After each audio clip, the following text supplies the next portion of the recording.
Hi, welcome back to Social Media Journalism. This is Robert Quigley to talk about the future and the future of social media. It's not a fad, pretty obvious now. It's been around long enough, we could say that.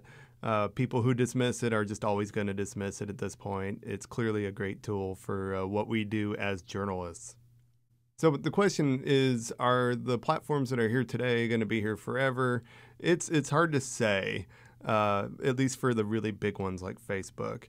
They just have so much power right now with, over 1 billion users and all of our photos on there and all our connections that we've made with former high school classmates and with your Aunt Tilda in Nebraska and all that. So we're pretty invested in Facebook. It may stick around for forever for all I know, but things do change. We started out with things like Friendster and MySpace, and they kind of went out of the way when Facebook came along. And some research is showing that some of the younger generation is not interested in Facebook as much as the earlier generations were, and are more spending their time on things like Snapchat and Instagram. So it could go away, I suppose, but it'll take a long time. How about Pinterest? Well, not everybody uses Pinterest. However, those who do are pretty involved in it and pretty interested in it. The reason I have you do it in this class is for experimentation, to try to use something for news that wouldn't generally be considered used for news, which I think is a good, at least thought process for you to go through. How can we bend something to our will, basically? And so when the next thing comes along that's actually really popular, you'll be the one who thinks, hey, how could I use this in a way that would be beneficial to telling a story? And so that's why we use Pinterest. I don't think it's a fad. I think people really, really love it that use it all the time. And so how about Twitter? Well, Twitter's had some ups and downs, especially since it went public and is facing the pressure of shareholders as opposed to when it was just a private company and could do whatever it wanted.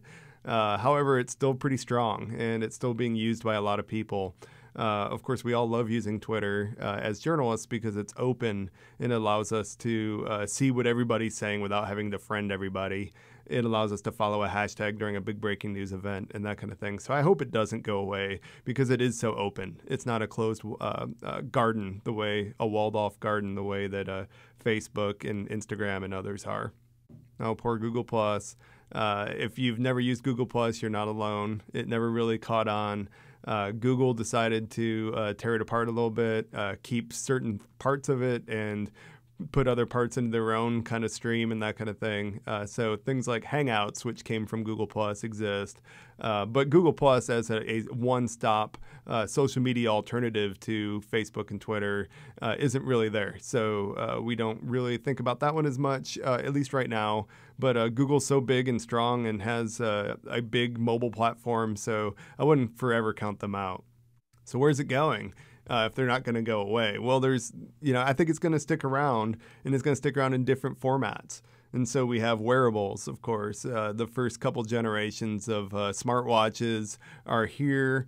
They're not necessarily that polished yet, but the idea that you could actually interact with other people or interact around news based on something you're wearing is actually pretty interesting. And also, how could we crowdsource information if everybody's wearing a computer on their arm or in their contact lenses or whatever may be coming next? And so I definitely think that things are going to change. It's not like we're going to be just stuck in this we just use a Facebook app on a mobile phone form of using social media forever. Heck, we all might be wearing one of these pretty soon. This is virtual reality. And it could be used for journalism. It could be used for social media. How would you interact with a group of strangers if you could actually see them or see likenesses of them and they feel like they're in the room with you? So that may be coming at some point, and it should be something that news organizations are actually experimenting with, because I think it's important that we just keep thinking about what's next and how can we take advantage. In fact, Gannett, relatively early on in this process, has been experimenting in it. Gannett is a big media owner, and this was with the Des Moines Register in Iowa. And they did a thing on family farms and how a family farm operates. And you can look at it on their website without the goofy-looking glasses or the big VR headsets. But with those on, it's even more immersive, and you feel like you're kind of on the farm, and you're looking around the farm, and you're talking to people who are farmers and that kind of thing. So it's an interesting experiment into this. I think we're really, really in the infancy of this still, but it's coming. At least I think it is. And I think the biggest change is just better experiences as we go along. As mobile phones become more powerful and as media organizations don't keep up with how this should work, some of these big social media companies are going to just make it a better experience to use their site to get information. That makes it even more important as journalists for us to make sure our content's there. So Facebook launched Instant Articles, which is just a very slick way for media articles to appear on Facebook, all within Facebook. So up until that point, you would have links, and of course people would go back from the link into the story that's on your own website. Facebook felt like that it just loaded too slowly and was not a good enough experience for its users, and so it's offered this through partnerships with media companies.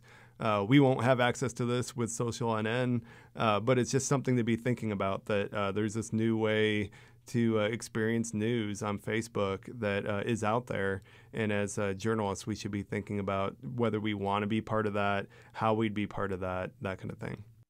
So the big takeaways here are that social media is just here to stay. It's not going away.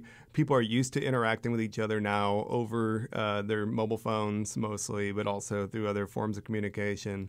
And there's no reason for us to ignore it. If we want to be irrelevant, we should ignore it, but I don't think we want to be irrelevant as journalists. Even our most serious storytelling should have some kind of social component to allow us to make sure that the most people possible see what we're doing.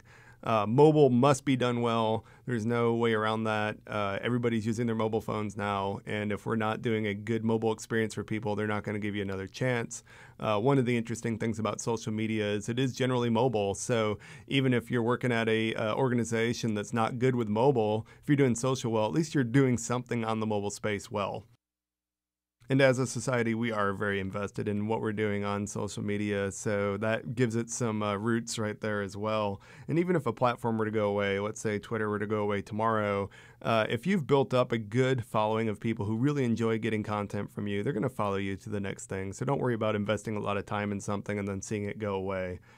Journalists absolutely have to. This is critical. They have to be experimenters. They can't wait and see to see whether something's going to be big or not before they jump in. By then, it's often too late.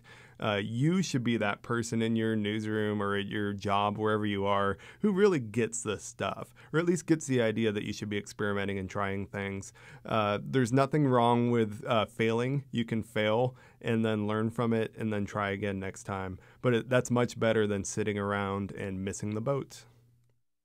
All right, that's it. So take the final quiz. Thank you very much.